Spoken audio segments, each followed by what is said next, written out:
Bem-vindos à Soma dos Dias, um podcast de negócios. Eu sou o Hugo Neutel. Neste episódio, os primeiros dias da presidência Trump e o que ela significa para a Europa. Depois, os avanços no novo aeroporto de Lisboa, com destaque para o financiamento da obra e a ligação à venda da TAP e à alta velocidade. Comigo estão a Maria Caetano, a Carla Pedro e o Paulo Motinho. Esta é a Soma dos Dias. Começamos com Donald Trump e o que se adivinha ser uma nova era no relacionamento dos Estados Unidos com a Europa e o mundo. No primeiro dia, o presidente dos Estados Unidos assinou dezenas de ações executivas. A maioria tem efeito apenas doméstico, mas outras terão consequências potencialmente globais. É o caso das tarifas sobre as importações e do acordo, ou melhor, da saída do acordo para a criação de um RCE mínimo de 15% às multinacionais. Comigo está a Maria Caetano, que escreveu sobre este tema. Olá Maria, começamos por este tema do IRC. Afinal, o que é que está em causa? Bom, imediatamente está em causa a saída dos Estados Unidos deste acordo. O presidente Donald Trump já emitiu um memorando que pede a notificação da OCDE para a saída. Portanto, isto já por si é relevante porque tem origem nos Estados Unidos algumas das principais multinacionais que conhecemos com operações de grandes lucros. Sendo que o aspecto que mencionaste é importante, isto era um acordo que estava a ser tentado em sede de OCDE, não é? Entre países da OCDE. Exatamente, é um acordo que já estava a ser desenhado há 5 anos, desde 2019, muito discutido antes e que agora estava já em fase de implementação de legislação nos vários países e início de arrecadação fiscal para prever-se agora para estes anos. O que a ação de Donald Trump faz é abalar a eficácia do acordo ao fim e ao cabo. Por este motivo que estava a dizer, porque as principais multinacionais que poderão ser visadas no acordo, muitas delas têm origem nos Estados Unidos, os grandes gigantes digitais, pensemos nisso, por exemplo, e por outro lado, porque há uma ameaça de retaliação sobre todas as jurisdições que venham a aplicar o acordo, cobrando impostos às multinacionais de forma extraterritorial, às multinacionais americanas. Essa é uma investigação que vai ser agora feita pelo Departamento do Tesouro dos Estados Unidos. Haverá conclusões dentro de 2 meses. São vários os países, há mais de uma centena de países aderentes a este acordo, Portugal incluído também. A nível europeu há uma diretiva que foi transposta já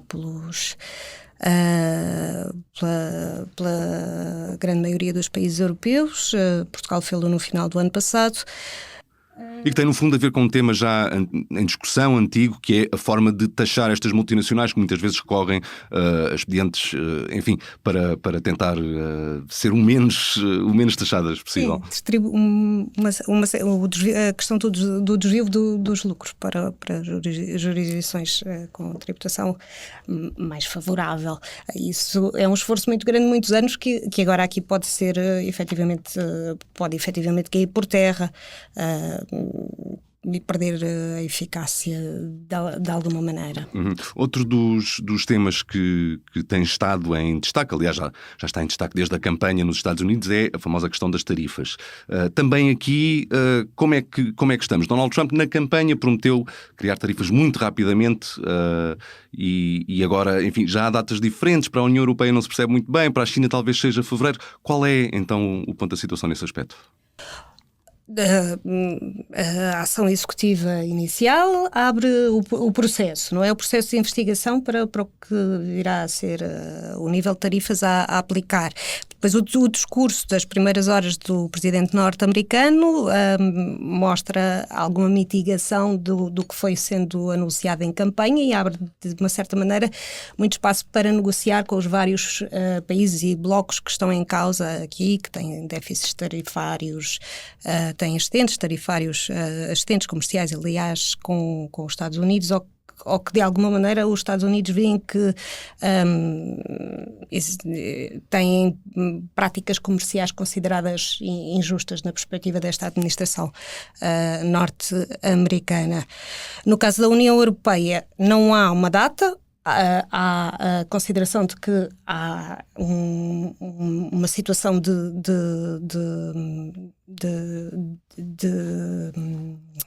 déficit comercial por parte dos Estados Unidos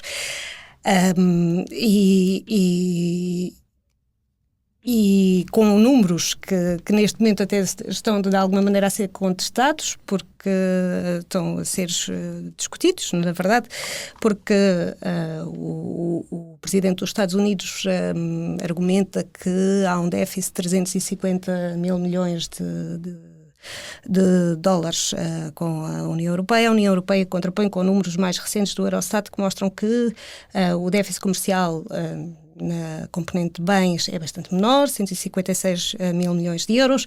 Depois, na parte dos serviços, os Estados Unidos até têm um excedente com a União Europeia. Portanto, tudo isto é discutível e depois negociável, eventualmente, neste período que irá até 1 de abril para haver algum tipo de conclusões sobre os déficits dos Estados Unidos com os seus parceiros internacionais.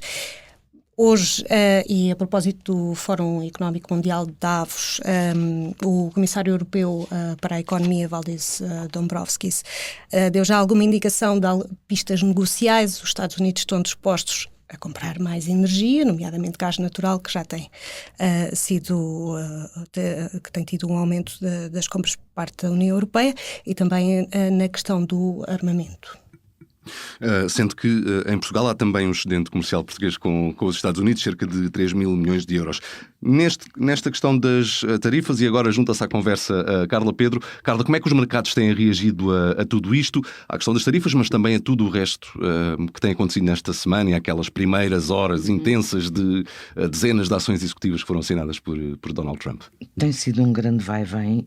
A primeira sessão foi mesmo uma autêntica montanha-russa, quando o discurso de Donald Trump eram 17 horas cá, tinham acabado de fechar as bolsas europeias, e nos Estados Unidos era o dia de Martin Luther King, que estava encerradas as bolsas norte-americanas. Por isso na terça-feira começou a ver-se mais reação. Não deixou, contudo, de na segunda-feira, por antecipação, haver já bastante reação, até porque foi divulgado um memorando interno que falava que Trump não viria com aquela força toda que tinha mostrado na campanha em relação às tarifas alfandegárias, e que, vamos lá ver, temos que estudar, analisar, etc. Isso fez cair o dólar e deu imensa força às bolsas. O ouro tem estado a ganhar bastante, é dos ativos que mais ganha neste momento, também pela incerteza que traz esta nova administração em torno das políticas. Já se falou depois, então, no dia a seguir, na data de 1 de fevereiro, para potencialmente aplicar tarifas de 25% ao Canadá e México, e agora vem falar também na China para essa data, e a União Europeia, como dizia a Maria, a estudar ainda, mas está tudo muito ainda no ar, não há coisas concretas. O ouro vai ganhando com a volatilidade, a incerteza. Os mercados não gostam nada de incerteza e o ouro é um ativo seguro por excelência. O petróleo, com isto... Era isso que eu ia perguntar. Como é que, no petróleo, como é que tem sido a reação? Porque o dólar, já agora, ainda voltando atrás, as bolsas têm reagido mais ou menos bem. O dólar também, aliás, o Standard & Poor's atingiu máximos históricos, o DAX também. O dólar caiu, depois recuperou um pouco, agora hoje voltou a cair, anda ali periclitante. O petróleo tem estado a cair desde a tomada de posse de Trump. Hoje sobe muito ligeiramente, mas tem havido uma queda, já cai entre 2% a 3% esta semana. Pode de alguma forma ser surpreendente, dadas as intenções anunciadas pelo Só que isto tem drill, baby drill, não exatamente, tem o efeito reverso. O drill, baby drill, Trump está a favorecer imenso a energia fóssil em detrimento da energia verde, e vimos vimos, a saída do Tratado do Acordo de Paris, os incentivos à compra de carros elétricos a caírem, e pronto, é a energia, o petróleo, que aliás quer que comprem mais aos Estados Unidos, mais petróleo. Só que isto acontece numa altura em que as tarifas podem levar muitos países a terem problemas de crescimento económico, a importarem menos petróleo, numa altura em que de facto já há um excedente de petróleo no mercado. Por isso é que a OPEP tem repetidamente adiado a decisão de colocar mais petróleo no mercado, e este drill, baby drill, não será assim tão bom, porque a tendência das cotações será para cair. E depois há outras coisas, como o próprio Trump negociar aqui as sanções com a Rússia, se quiser um acordo para pôr fim à guerra com a Ucrânia, ele pode diminuir ali as sanções, se não reforça exatamente no petróleo. Tudo isso tem mexido imenso e tem sido bastante... o sentimento é pessimista. Obrigado, Carla. Obrigado, Maria. Carla Pedro e Maria Caetano, sobre esta primeira semana de Donald Trump na Casa Branca e agora o novo aeroporto. Nesta semana o país deu mais um passo para a construção do novo aeroporto de Lisboa. O custo previsto tem uma dimensão à medida da importância da infraestrutura, são 8,5 mil milhões de euros, com a intenção que não haja custos para os contribuintes. Comigo está o editor executivo de negócios, Paulo Moutinho. Viva, Paulo! Como é que este objetivo, de não haver custos para os cofres públicos, no fundo, como é que ele pode ser atingido? Bom, o que a ANA nos diz no relatório inicial, que foi divulgado esta semana, é que há aqui um conjunto de, digamos, contrapartidas. Estamos a falar de uma obra de 8,5 mil milhões de euros, que a própria ANA diz que é uma dimensão enorme, é um investimento avultado e que vai obrigar a ANA a recorrer ao máximo de liquidez que pode, que tem, e também a financiar-se nos mercados de capitais, obtendo aqui, nomeadamente, 7 mil milhões de euros em dívida. Mas para conseguir fazer esta obra, e como o Governo espera, sem impacto para os contribuintes, obviamente há uma série de contrapartidas associadas, e a principal delas todas é a revisão do prazo da concessão, para acrescentando aqui cerca de 30 anos à concessão, o que a atira já para o final deste século.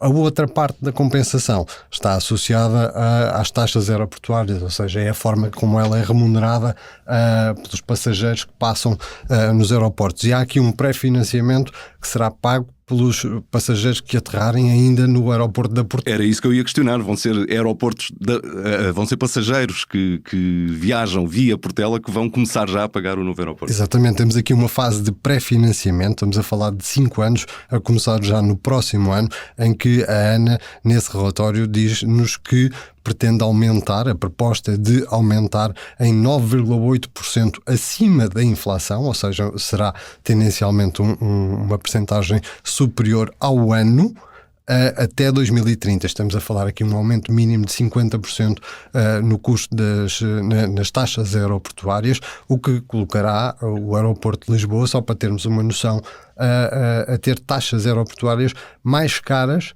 do que aquelas que são pagas atualmente no aeroporto de Charles de Gaulle, em Paris.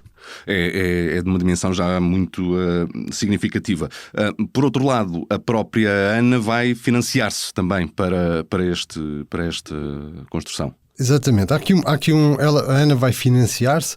Esse é um dos riscos que está associado à operação. A ANA identifica uma série de riscos associados à construção deste aeroporto e dos quais faz depender esta forma de financiamento sem impacto nos contribuintes, que é conseguir ir ao mercado financiar-se a taxas de juros comportáveis, mas também faz depender de se o Governo, afinal, quiser um aeroporto com algumas alterações, se houver alterações ao projeto, isso também vai encarecer o projeto, que obrigará, obviamente, a rever tudo isto. No meio destes riscos há um que se torna muito relevante, que é o facto de a ANA falar aqui na evolução do processo de venda da TAP.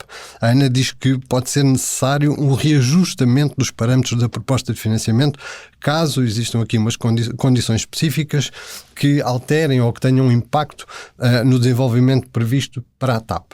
Como nós sabemos, a TAP é o operador principal do aeroporto de Lisboa.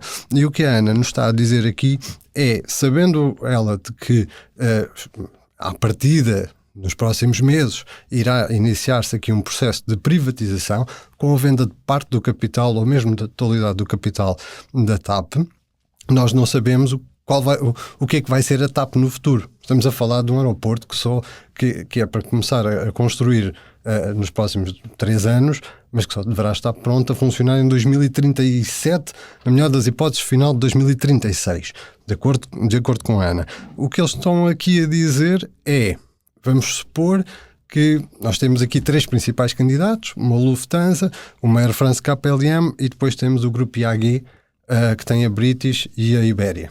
Vamos supor que o comprador reduz o hub da TAP em Lisboa. Isso, obviamente, tem impacto no número de passageiros que o aeroporto vai receber. Logo, vai impactar no valor das taxas que a ANA pode vir a receber. E isso joga tudo e tem que ser tudo compensado. E é isso que a ANA alerta. E, portanto, a própria venda da TAP ligada também aqui à questão do financiamento do aeroporto. Depois, há aqui uma ramificação que também me parece interessante, que é uma ligação indireta à questão da alta velocidade de Lisboa-Porto. Fala-me um pouco sobre isso. Qual é a influência de uma coisa na outra? Exatamente, porque lá está. Tal como há esta questão do hub da TAP, continuarmos a ter uma TAP com peso no aeroporto de Lisboa, e isso impacta nas previsões dos milhões de passageiros que se esperam no novo aeroporto de Lisboa. Nas contas da ANA também já foi tido em consideração o facto de, em Portugal, estamos a investir na ferrovia, nomeadamente com a criação das linhas de alta velocidade. E uma das que é destacada é aqui a ligação Lisboa-Porto. Hoje em dia, muitas pessoas fazem a ligação via aérea, porque em termos da ligação ferroviária, estamos a falar ainda de tempos de viagem que chegam 2h30 por aí, mas eles notam que, este investimento vai reduzir o tempo de viagem para 75 minutos. Isto vai tornar a ligação ferroviária altamente competitiva face a uma rota aérea, o que os leva mesmo a usar uma palavra que diz tudo, que é: esta rota é inviável. Tradução, vamos ter cada vez menos aviões a fazerem a ligação Lisboa-Porto, as pessoas vão preferir o comboio. E há também um outro impacto, que é na ligação de alta velocidade Lisboa-Madrid. Nós sabemos que estas rotas de menor distância vão acabar por reduzir-se na Europa. É este o objetivo, até por questões climáticas, redução de emissões de CO2. No caso de Lisboa-Madrid, que atualmente tem a ligação aérea representa praticamente 100% das ligações que são feitas entre as duas capitais, portuguesa e a espanhola. Eles preveem que, a prazo, o avião pesa apenas 40%.